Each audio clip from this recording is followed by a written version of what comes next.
Түз эфирде жаңылыктардын түшкү топтому студияда мен Алмагүл Байгызы, саламатсыздарбы? Министрлер кабинетинин төрагасы Акылбек Жапаров жумушчу сапары менен Бириккен Араб Эмираттарынын Абу-Даби шаарына барды. Бул тууралуу өкмөттүн маалымат кызматы билдирди. Сапардын алкагында өкмөт башчы экономикалык кызматташуу боюнча Биргелешкен өкмөттөр аралык Кыргыз-Эмират комиссиясынын экинчи пленардык жыйынына тең төрага катары катышат. Андан соң бир катар эки тараптуу жана көп тараптуу жолугушууларды өткөрүп, өнөр жай объектилерин кыдырат. Соңунда тиешелүү документтерге кол кое турганы айтылды.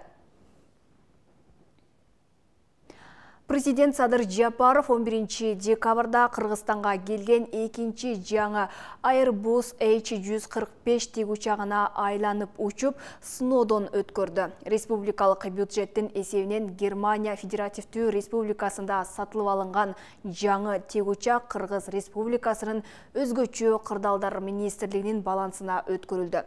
Airbus H145 эң акыркы навигация жабдуулары, автопилот ТАСС 620 жолдогу жагдайды эскертүү системасы, кошумча абаны тазалоо системасы жана башкалар менен жабдылган. Жаңы техниканы колдонуу кырсыктардын алдын алууга жана алардын кесепеттерин жоюуга, ошондой эле өзгөчө кырдаалдарга чара көрүү убактысын кыскартууга мүмкүндүк берет. Өзгөндөгү мал базарда жүргөндөр ошол жерде фурасы күйүп кеткен орто жаштан ооп калган кишиге акча чогултуп жаткан видео тарады. Көңүл жылыткан ишти видеого тартып алган автор автоунаасы күйүп кеткен адамга жардам кылуу максатында бейтаныш эле кишилер тыйын чогултуп жатканын айтып берип жатат. Түшкү тамакты ичпей эле койгула, андан көрө жардам кылалы деген чакырыкты угууга болот. Канча акча чогулганы белгисиз, бирок ал жердегилер жагымсыз окуяга кайдыгер карап басып кетишкен эмес. Кадрдан бир кишинин апкарып турганын, бир катар адамдар ага келип колун кысып, кейбирөөлөр акча карматып жатканында байкоого болот. Ош облустук милициясынын бул окуя бүгүн болгондугун айтышып, кырсыктын себеби аныкталып жатканын кошумчалашты. Адамдардын башка бирөөнүн кайгысына кайдыгер карабай 100 миңден ашуун акча чогулткан окуясы жакында эле Чүй облусундагы Токмок шаарында болгон. Анда базардагы уурулар баласынын ашына жылкы алганы келген аксакалдын акчасын шыпырып кетишкен. Бул жагымсыз окуядан кийин ошол жердегилер жабыла акча чогулта башташкан. Көп өтпөй милиция нысапсыз ууруну кармаганы да кабарланган. Уурудан акча кайтарылгандан кийин аксакал акчаны кайрымдуулукка жумшаганы маалым болгон. Улуттук банк бүгүндөн баштап 12 декабрдан тарта жүгүртүүгө жалпы 2000ге жеткен коллекциялык 2 күмүш монета чыгарды. Бул тууралуу анын маалымат кызматынан кабарлады. Алар 10 сомдук номиналда, биринчиси кызыл китепке киргизилген республиканын флорасынын сейрек кездешүүчү түрлөрүн сактап калуу жана таңазалоо максатында Кыргызстандын кызыл китеби сериясындагы Кашкар бөрү карагаты коллекциялык тыйыны. Тыйындын алдыңкы бетинин негизги сюжетин бадалдын мөмөсүнөн жана жалбырагынан тегерете кооздолгон оймонун ичинде бөрү карагаттын бутагы мөмөсү менен түшүрүлгөн сүрөт түзөт. Четине тегерете Кашкар бөрү карагаты деп жазылган. Салмагы 28,28 грамм, Н белгиси AG925, баасы 3690 сом. Монетанын арткы бетинин негизги сюжетин Кашкар бөрү карагатынын бутагы менен мөмөсүнүн элеси түшүрүлгөн сүрөт түзөт. Ортосуна Кыргызстандын герби тартылган, четине тегерете Кыргызстандын кызыл китеби деген жазуу жайгаштырылып, төмөн жагында монетанын чыгарылган жылы көрсөтүлгөн. Андан сырткары спорт жаатындагы маанилүү окуяларды жана жетишкендиктерди белгилөө үчүн жаштарды олимпиадага катышууга үндөө, дене тарбия менен спортту даңазалоо максатында спорт сериясындагы Азия оюндары күмүш коллекциялык монетасы пайда болду.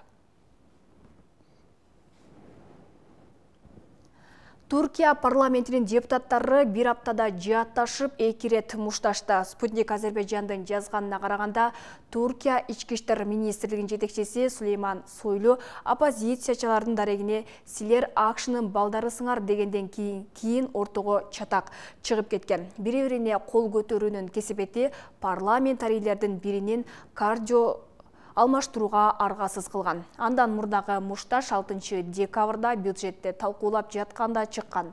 Анда ал эл өкүлү Хусейин Орс башынан жаракат алган. Өзбекстанда жакынкы күндөрү айы 80 бензин литри 5500 сумга чейин төмөндөй турганы күтүлүүдө. Бул тууралуу энергетика министринин орун басары Шерзод Хожаев билдирди. Буга акциздик салыктын убактылуу жоюлушу себеп болот. Шерзод Хожаевдин айтымында айы 80 үлгүсүндөгү бензиндин импорттоо жана сатууда акциздик салыкты убактылуу алып таштоо күйүүчү майды чекене баасын 1000-1200 сумга төмөндөтөт. Бийлик акциздин салыкты 2 айга алып таштоону пландап жатканы 7 декабрда айтылган. Бул арада мунайды кайра иштетүүчү заводдор бензиндин бул үлгүсүн чыгарууну да көбөйттү. Бул чаралар айы 80 үлгүсүндөгү бензиндин 5500 сумга чейин төмөндөшүнө алып келет. Ушул тапта Өзбек мунай газ компаниясынын май куюучу жайларында бензиндин литри 6800 сумдан сатылууда. Буга чейин Өзбекстанда дээрлик 300дөй май куюучу жай баанын негизсиз жогорулашы жана продукциянын сапатынын төмөндөгүнөн улам бензин алууну токтоткону кабарланган.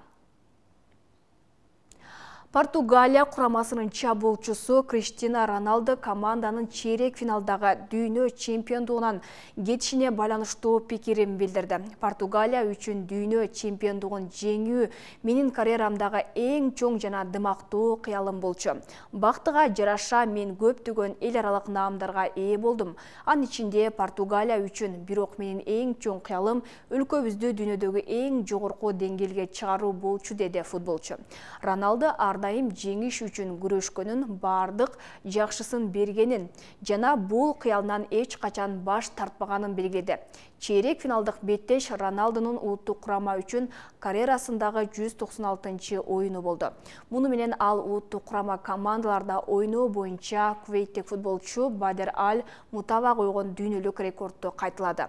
10 декабрда Португалия Мароккого 0-1 эсебинде утулуп, жарым финалга чыга алган жок. Жеңиш алып келген жалгыз голду 42-мүнөттө марокколук чабуулчу Юсеф Эн Несири киргизди.